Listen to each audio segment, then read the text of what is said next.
Good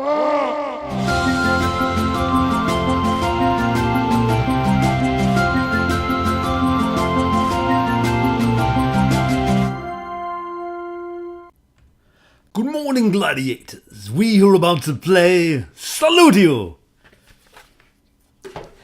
This morning, my friends, we are playing a game called Unepic, and this is a Metroidvania style game that has been around since 2011 and is pretty much available on just about every platform you can think of, from PC and Mac to PS Vita to PlayStation to more recently the Switch. It's a lot of fun, and I played it some years ago when I first bought it, but I saw it in my Steam library and I thought, let's check it out. So join me on a dungeon romp with a very sarcastic protagonist as we play Unepic. Alright, here we are in the realm of Unepic with the suitably nasty looking castle floating in the air, very Castlevania reminiscent. You got a bunch of options there. Let's go single player. And I made a bunch of characters before, but we're going to create a new character for now. And we'll start a new game, skipping the tutorial. Yeah, let's start a new game so you guys can see the tutorial. Let's call this guy Gladiator. Let's go a medium game. Okay. When you enter the dungeon, two skeletons with rusty axes block your way. The eerie red light that glimmers in their eye sockets watches you viciously. So it starts off with a Dungeons and Dragons game. And that's our hero here. Are we really shooting an arrow at a monster that can't bleed? What do you think will happen? That the arrow gets stuck between its ribs and slows it down? Hey, it works in video games. Moron! The best RPGs let you use common sense. Come on, step aside and let cleric work. I take my holy symbol and I turn the undead. Get back to the pit from whence you came, evil creatures! Roll a d20. A blinding light appears inside their skulls. Both skeletons scream, and their inert bones fall to the ground. Right, so there's like a D&D campaign, and this guy gets sick of it. He goes out to get himself some snacks or go to the bathroom. And there's swearing in this game. Go figure. Let's see if I can find the door. Nothing. Find the lighter in your inventory. Once you find it, select the equip option. Yeah, so he's playing a game of D&D, went to the bathroom, and then he wakes up in a very strange world. Equipped a lighter. Here he is. He's our little hero. And as you can see, it's a side-scrolling dungeon game. Stone walls, columns, darkness. Where the hell am I? Of course. Those bastards must have put some sort of psychotropic shit in my beard. For the most part, I think the voiceover stuff is actually pretty good, you know? What's this? There's something ahead. It looks like... Holy shit! A skeleton! I'm imagining things. Maybe it's Ricky's grandma taking a nap. It's a trap. Oh, I get it. Okay. I better draw a map so I don't get lost. Depending on your mood, the humor can appear a little abrasive and a little kind of jarring. It can sort of take you out of the game a little bit, but you know, if you're in the mood for it, it's kind of fun. It sort of has a Simon the Sorcerer style kind of vibe to it, if you remember that game from many years ago. So here's our map. You get your classic sort of Castlevania style roomed map. You climb up the ladder. At any one moment, you can only really see one room at a time with your torch. And the lighting is kind of cool, especially for a game made in 2011. The dynamic lighting is quite nice.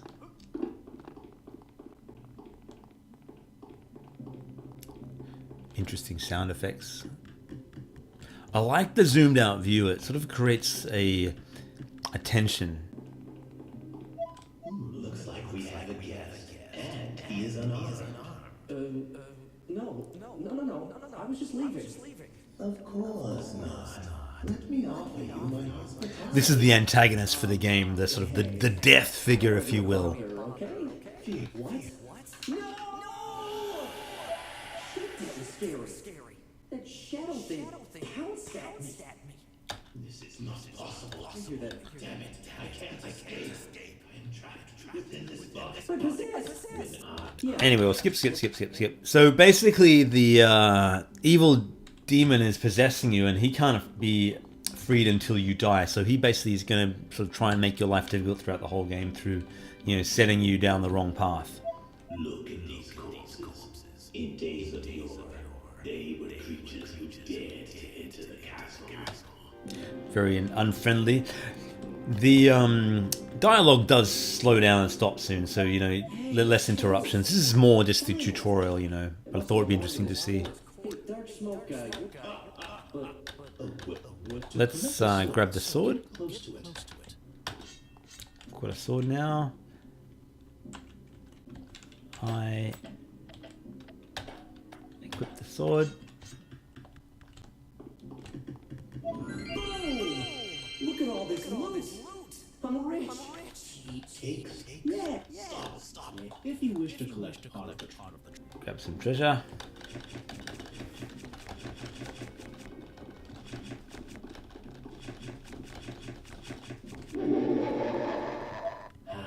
What? That greed has become thine.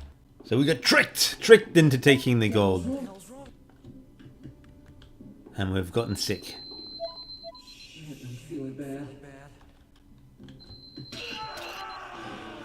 So we shouldn't have taken the gold, apparently. But that is a little sort of, tutorial lesson for us. We'll load our game again.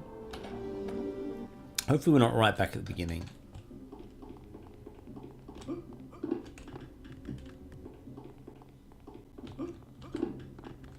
So the moral of the story is don't be greedy and take all the gold.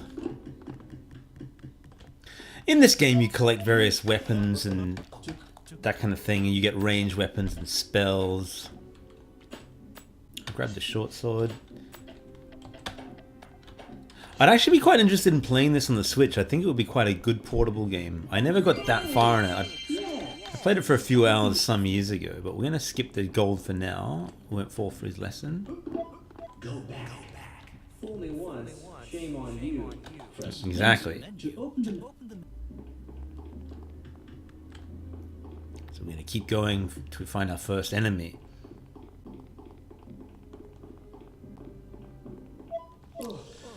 press attack to attack. All right.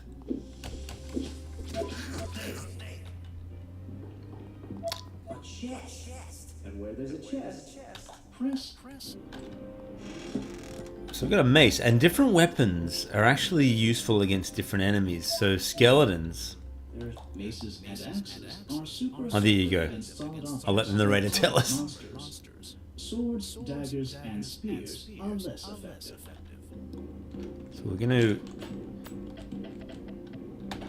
put the mace.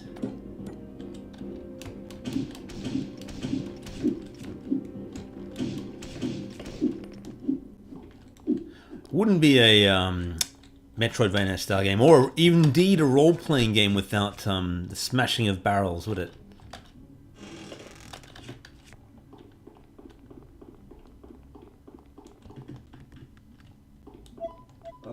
To swap between weapons without having to open the inventory, you can assign a quick key in your inventory. Yeah, we should do that, shouldn't we? So, I want to grab that one. Oh, hello! Wrong button. Sometimes if you use the function keys... Okay, that was my mistake. Press the shortcut key. Numbers and letters can be used. Sure.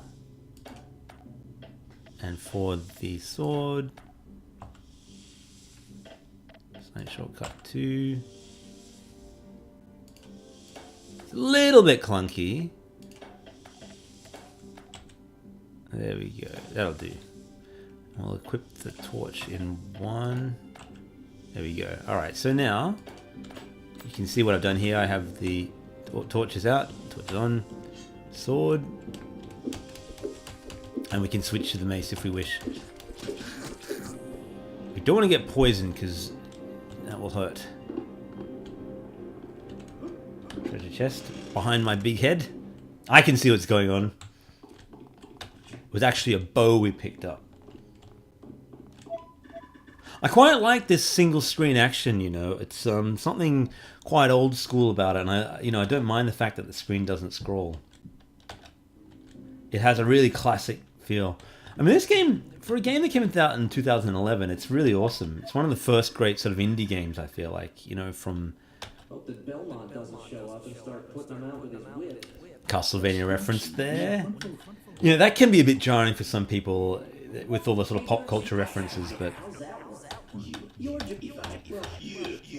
there is a fair bit of dialogue here in the beginning, which, you know, I don't think is that interesting for you guys, so we'll skip it. But you can light torches, which is kind of cool.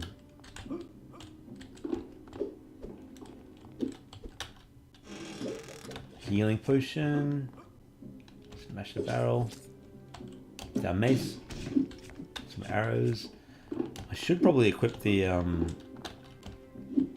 bow we got as well, right? We should do that.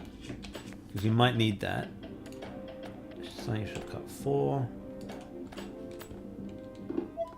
It is recommended to assign a short when you use. Yeah, we should do that too. Healing potion.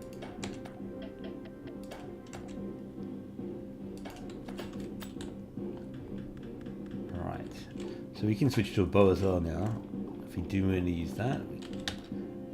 Light the torch. Check out our map. Actually, you do want to go that way though, so... Did I miss something? Ah, there you go. A little ladder. I love how the shadows flicker behind things. And it's something I wouldn't mind trying to put in my game Spartacus. Crouch when near an edge to illuminate the area below. Well, so we didn't see that bear trap there, which is unfortunate. To jump carefully. Because we lost a lot of health. Switch to our sword. Take these guys out. Whoa. I wonder if the mace would be better.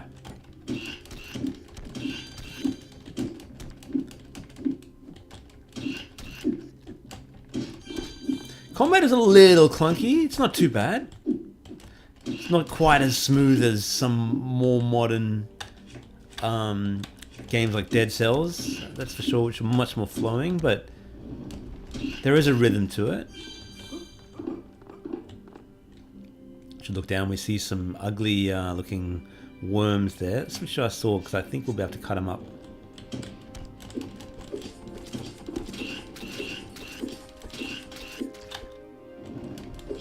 And they've dropped some sapphires and some ingredients. As with all of these kind of games, there are often ingredients you can pick up and craft things with, and we will visit a shop at some point too. And at some point we will level up. You can see up the top there we have an experience bar. And when we kill enough enemies, we'll have to level up and increase our stats. So there's some real depth to it, and this is something that you didn't really see in Castlevania, the level up thing. That needs a key. Bit of a weird sound effect for that. To get through that door. We can't do that until we get the key, but it's a good idea to light the torches as you go, because you really want to kind of know where you're going. As in life. Light the way. Whoa! And also in life, pay attention to things like that. Whoa. Didn't see that coming. Little trigger trap. Yeah, you get a little bonus when you light all the torches. I don't know what exactly it does. It might be an XP bonus or something. But what we have here... What is this thing? Okay, this is the main hub room of the game. So you go here and you basically can save your game and...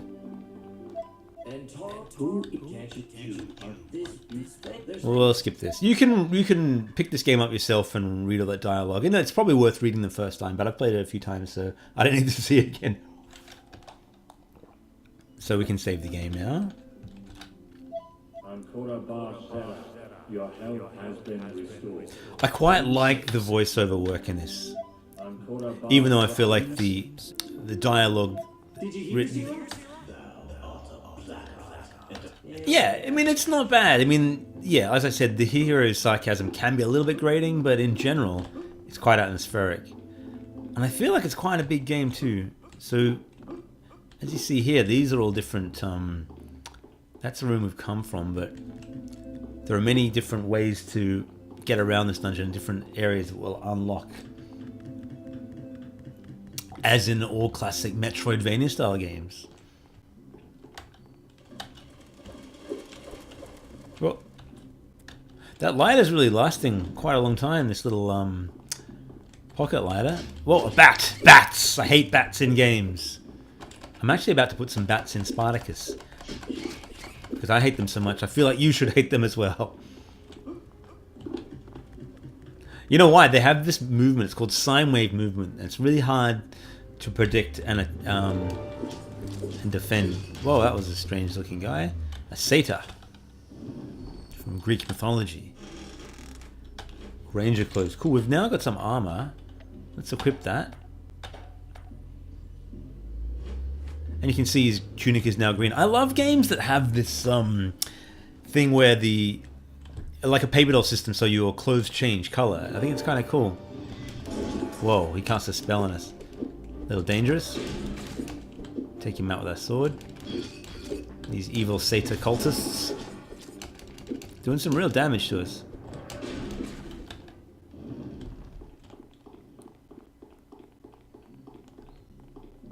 Oh, we missed the chest. Oh, no, we didn't. What was I thinking? I'd say it's too early in the morning, but it's not. And I've already had coffee, so what's my excuse? So up there we see a sign to a place called Zoran's. Now we're going to go visit Zoran. With his neon lit sign. But first we're going to take out this satyr that's hidden in the barrels. Oh! Whew. Dead. But we respawn there, which is okay. So we go back up there. He wasn't able to teleport away from us that time. Let's switch to the mason. Smash everything up with some barrels.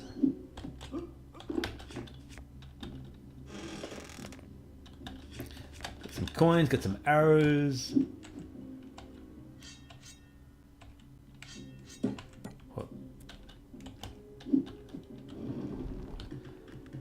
Let's have a chat to Zoran.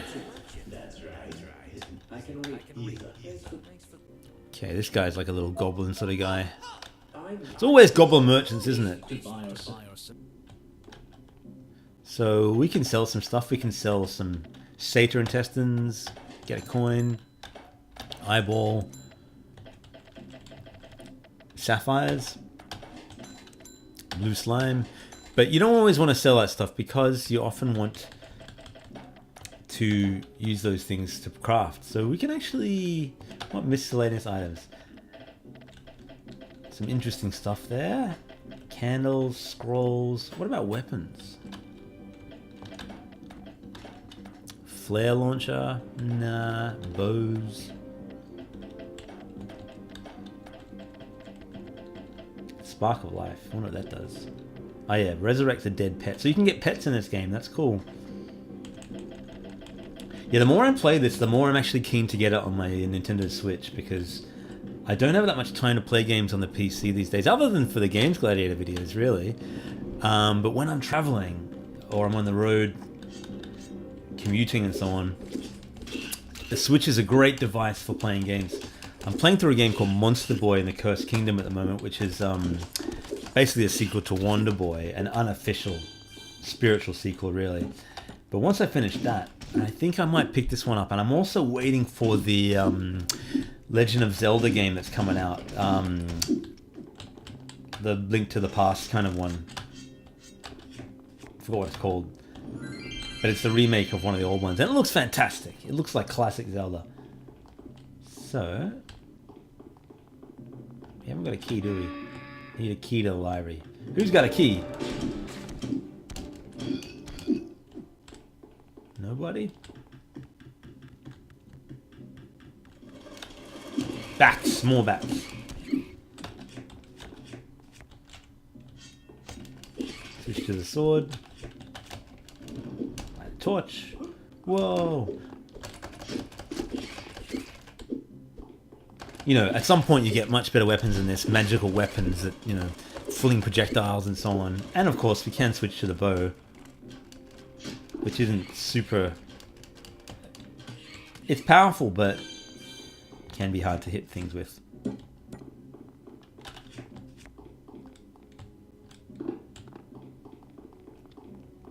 It's a fun game. I really do enjoy playing this game, even though I've never really gotten that far with it. Ooh, evil redhead. So yeah, we've leveled up. Cool, that's what I wanted to show you.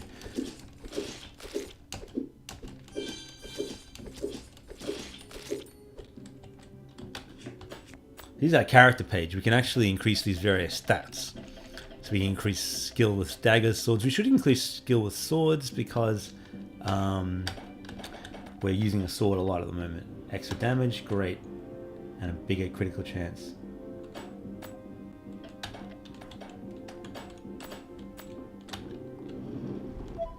When gaining a level... Yes, I know. I'm one step ahead of you. I do like the narrator's voice. He's done a great job. I wonder if there'll ever be a sequel to this. You know, it's been 8 years since it's made, and often these indie games get sequels. I mean, you look at my games, I've done, what, 9 sequels to Sword and Sandal and spin-offs and things like that? You know, there's 5 official Sword and Sandals games, but there's Pirates and Crusaders and the Redux games, and, you know, I like my sequels, so I'm wondering why the Unepic guys never made another one. Oh, we're poisoned. We're going to die if we're not careful. Dead. Dun dun dun.